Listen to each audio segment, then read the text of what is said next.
Welcome back to our space of adaptation, where we're taking another glimpse into the lives of leaders engaged in the process of changing their organization or evolving their workforce. So here's a place to explore that. Because changing the way you work is hard, and changing the way other people work is even harder. But this isn't always for the reasons we expect. Plans can be flawed, and technologies fail. But the deepest challenge is linked to something much more human: when people have to change together. In larger organizations, we often focus on the whole organization, or we focus on individuals. Both matter, but there's a third perspective that connects the individuals together to form the organization, and that's the influence of relationships. The way people look to those they trust, copy those they respect, gain confidence from other people's behavior, and respond, adjusting their engagement with the world around them. This is the process of change as it spreads socially from one person to the next. And in smaller organizations, it becomes an important driver of actions in general. Relationships can influence more than process. Culture is often lived, not documented, and change is mostly negotiated, not instructed or deployed. So what can larger organizations learn from watching this unfold? And when should leaders apply small group thinking while relaxing the level of control from above? To explore this in more detail, we'll break the issues down, step out from the day-to-day world, and listen to two real stories. One from a small creative studio, and one from a larger, structured corporate. One where natural processes were allowed to flourish, and one where nature was much more controlled. Both aimed for progress. Both faced the challenge of uncertainty. But one achieved an unexpected solution that brings an important lesson for both organizations' futures, and enlightens a key tension all organizations face. Our first story takes us into a small creative agency, a close-knit team built on passion, collaboration, and experimentation. They grew organically, guided by enthusiasm rather than structure. Their success came from creativity, trust, and informal relationships. No hierarchy, no rigid systems, just a group of people who believed in what they were doing and believed in each other. Creative lead Frankie describes what it was like. On reflection, our process was rooted in culture, something we performed. It wasn't documented or recorded, we simply understood it. But we didn't have specified values, so we couldn't explain what made it work. We just knew when something felt right. And also, of course, when something felt wrong. We delivered projects and solved problems through collaboration, with decision-making through simple conversation. We rarely arranged meetings, and at times we'd just run into each other, continue a conversation, and make a decision there and then. Partly because we could rely on being in the same place at the same time, but also, if we missed a conversation and decision, we knew we'd generally be okay with the outcome.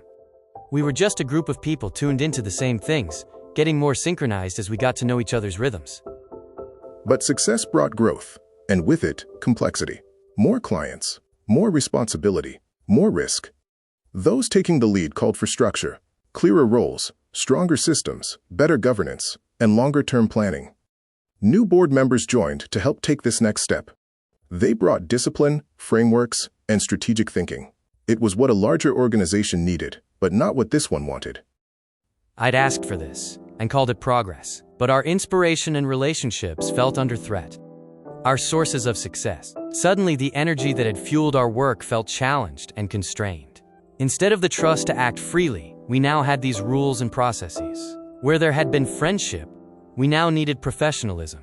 And the worst thing, I knew it was right. I had to push it forward. And they did push forward, at least initially. But slowly, resistance started to emerge. Small acts of non-compliance, jokes about bureaucracy, eye rolls during conversations. And as change deepened, frustration grew. For some, structure felt like a betrayal of the culture that made them who they were. Life for Janie and her colleagues took this turn for the worse, and her response? Our resistance wasn't formal. It was natural. Conversations at lunch about what stressed us, nods in the corridors that reminded us of the shared ordeal. Alliances against the changes couldn't help but form quietly and become embedded in our friendships. We didn't mean to, but we became distant. There were two different ways of working and two different ways of belonging. Some felt protected by the new structure, but we felt restricted. This wasn't a disagreement about processes. This was a division between our identities.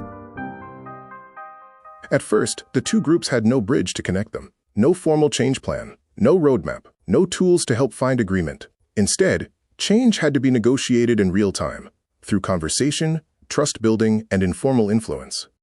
People emerged as mediators, Not appointed, but recognized. These people held relationships across both sides. Yeah, I had influence, but I had also lost trust. Having taken the reins, I'd become separated, 2 steps ahead. The new board had seen what we needed in the future, but that wasn't what we needed now. Our old ways of working were coming apart, and everyone had an opinion on it, or could at least tell their story. And in the uncertainty of the situation, these were often new and unique. We were a smaller organization, but unable to share an ideal, feel together, or move together anymore. So micro-alliances became what mattered most, and a way for individuals to feel they mattered again, taking part in conversations that meant something to other people in the here and now. This led to new groups exploring preferences and challenges, creating pockets of new thinking and doing, where people found direction through shared preferences. And with the right leadership and orchestration, with the negotiators working to find agreements, bridge the gaps and bring the alliances together, the sharing spread and collective groups formed. Eventually, though, the 2 sides emerged and highlighted the remaining core tension, so we had some of the most important conversations for this organization so far, trying to push through an agreement and decision. But to our surprise, it didn't lead to one side or the other. The strongest opportunity was about going somewhere new, not how things were before, but not how they'd been envisioned by the board either. An unpredictable destination that became clearer as we talked and planned. Through these conversations, a third position slowly formed, a middle ground that blended creativity with professionalism. Though it wasn't a Hollywood or fairy tale ending, some people left, the most extreme voices on both sides, but those who remained found a balance that allowed the organization to grow, less spontaneous, but still creative and now more resilient, not predictable, but more stable, and now less short-sighted. We were having to change through so much uncertainty, but we were only a small group. How hard should it have been? In the end, I guess maintaining our connections was the key to success. Or regaining them, maybe? When our connection was strong, that was when we'd move together. And it was when the connection failed, that progress stalled. But in our messy and unplanned world, it was our relationships that underpinned the connection, and ultimately our relationships that rebuilt it. This brought our small group the new connection, the reconnection we required, and brought our group together. So what about an organization more used to planning the actions of a system and taking control over the natural processes of people and groups, where relationships take a back seat and clarity is required across hundreds of people or more? What does change look like there? And what might be the response to uncertainty? To look at that, we move to our second story, a larger company taking more control over nature, but realizing that control brings its own key weakness. Our second story takes us to a larger corporate partnership, delivering multi-year contracts across a much wider territory. Hundreds of staff, many professional disciplines, a highly structured environment using systems to control the nature of work, restrict the actions of employees, and shape organizational growth. Here, structure wasn't a problem, but embedded in the culture. A culture shaped to control nature for greater safety, governance, and routine. Karen, the director and change sponsor, explains more. Our organization planned to merge several offices into one location. The goal was logical. We improve collaboration and efficiency. So we just treated the change like a project. Strategies had been written, timelines drawn up, we'd assessed the risks and scheduled communications. Everything was meticulously managed. It was great. Employees didn't need to be involved in planning because, too many cooks. It just goes smoother when someone's in charge. They were told what would happen, when it would happen, and what they needed to do. We made it really easy for them. We announced what was happening once everything was in place, and line managers pushed out the details in local meetings. Everything was taken really well, and we heard very little about any complaining. From one perspective, it worked perfectly. Deadlines were met, offices moved, operations continued. But underneath, there was quiet disengagement. Gareth from engineering explains more. Oh yeah, we complied, but we didn't exactly commit. It was easy because we knew what to do, but we had no real idea about why we were doing it. They'd said something about teamwork and collaboration, the usual, and something about the future, but we hadn't seen any issues. Everyone was getting on pretty well already. But yeah, the move just happened. It was a pain, but then it was done. And we just carried on working, but in a new place. So there was no conflict about the change, but also no energy or meaningful interactions, no depth of engagement or motivation to change. at least not below leadership level. It was great. We really tightened things up and invested in a much more impactful future. We'll increase the effectiveness of our partnership by a big margin through this initiative, and we'll start to see early results a couple of quarters from now. I'm not sure the teams get this, but like I said, no complaints either. Was this a problem? Was this unusual? Was it typical of an organization held together by the system? Leaders who controlled and protected it, and employees who were kept at arm's length by it. Either way, there's no denying that it works, until it doesn't. And these limits have become clear. Now the organization faces an entirely different kind of challenge. A complex, uncertain change that doesn't fit the current system of control, can't be managed like a project, and doesn't have a clear path forward for anyone. In fact, it probably won't have the same path forward for everyone. So now we need these new tools, apparently, which requires new knowledge. And that brings new ways of working, which means new relationships. We don't know what good practice means anymore. And what we deemed was a quality performance yesterday doesn't cut it. It's the same problem for nearly everyone. But I don't have any instructions to give the employees. It's just our systems and processes won't be good enough at some point. That's all I've got. I've no real information about what this future needs to look like. So it feels like there's nothing to tell me what to do either. For the first time, I realized the system's been telling us what to do. And now it can't. So this is an organization that can comply, but can't flex. It can follow instructions, but can't adapt. Successful change here is clearly led. The instructions are comprehensive, and the followers compliant. It works when there is one clear source of truth, both inside and out. But when complexity creates competing truths, uncertainty, and disagreement, the organization that lives like a system of control is not prepared, and in this moment, must find something different, something less mechanical and more relational. Something flexible and adaptable. An adjustment that begins with leadership. It's not that bad. We've been reading around and have some ideas. And we're not the only ones. Not that anyone up top is listening. And this is where these two case studies start to overlap. The first organization prioritized people, conversation, trust, and relationships.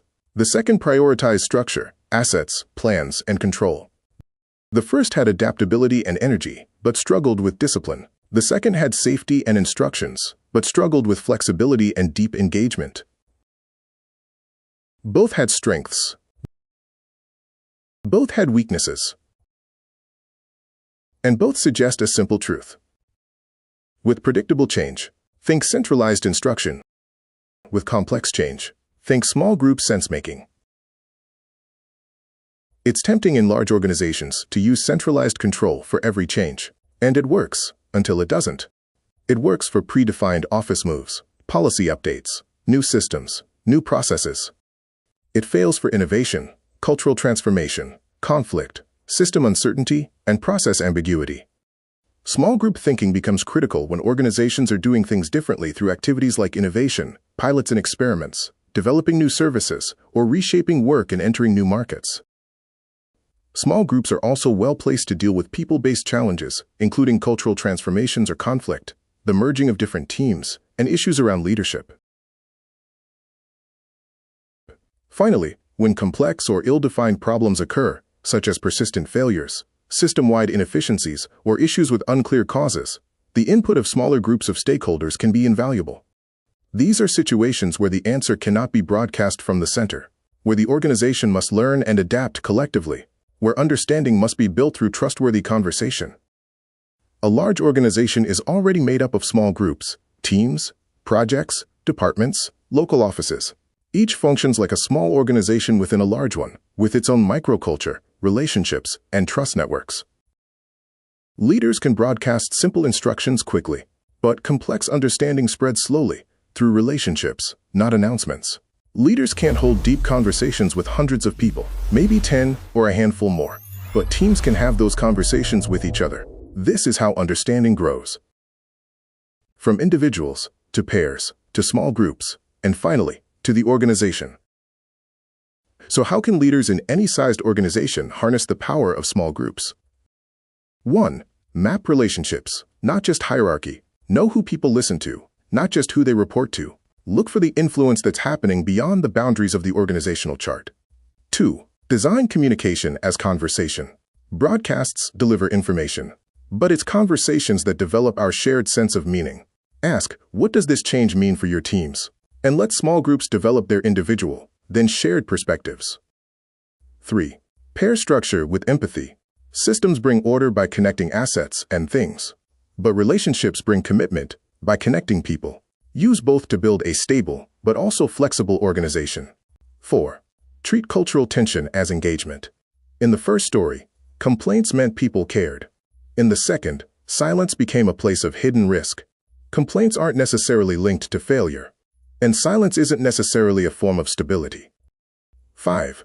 Start small, then scale. The longer-term effects of change begin first at depth in an individual. But one person can lead to one conversation and one relationship. And one relationship equals 2 people, and twice the conversation.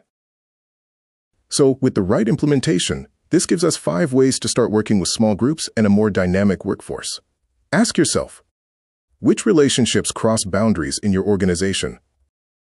How does it feel to hear more than "yes, boss"? What does that mean? What connects your people, and how do relationships form? Where's the passion in disagreements, and how might that energy be harnessed? Which conversations are important, and who can start them? So where does that leave us? What have we seen? And where do we go from here? We just had such a complex situation. We thought we knew our future, but in reality, we were still innovating and testing ideas. And it exposed uncertainty, bringing conflict to our culture and people. But that's when the change began. So plans and systems mattered, but uncertainty got in the way. You got there once you knew how to move together, but not together in unison.